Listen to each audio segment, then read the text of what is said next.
Thasra police સ્ટેશનમાં ગઈકાલ રાતના એક અશોક લેલેન્ડ કંપનીની RJ06 GA 6774 નંબરની ટેન્કર હતી.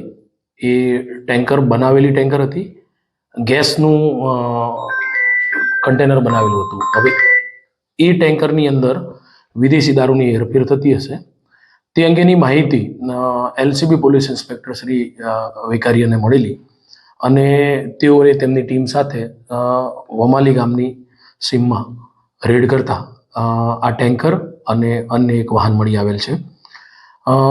જે અંગે ઠાસરા પોલીસ સ્ટેશનની અંદર પ્રોહિબિશન એક્ટ કલમ 65 AE 81 કલમ 83 અને કલમ 98 મુજબનો ગુનો દાખલ કરવામાં આવેલ છે. એમાં police inspector LCB Shri Vekariya નાઓએ ફરિયાદી બનીને ફરિયાદ આપેલ છે અને જેની તપાસ હાલમાં PSI શ્રી રાણા ચલાવી રહેલ છે.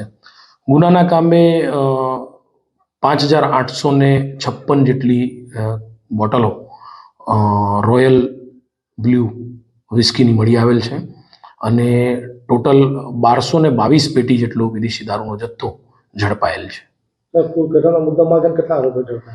કુલ મુદ્દામાલ જે કહેવાય વાહન છે, મળી આવેલ મોબાઈલ છે અને મુદ્દામાલ થઈને 75 લાખથી ઉપરાંતનો મુદ્દામાલ મળી આવેલ છે.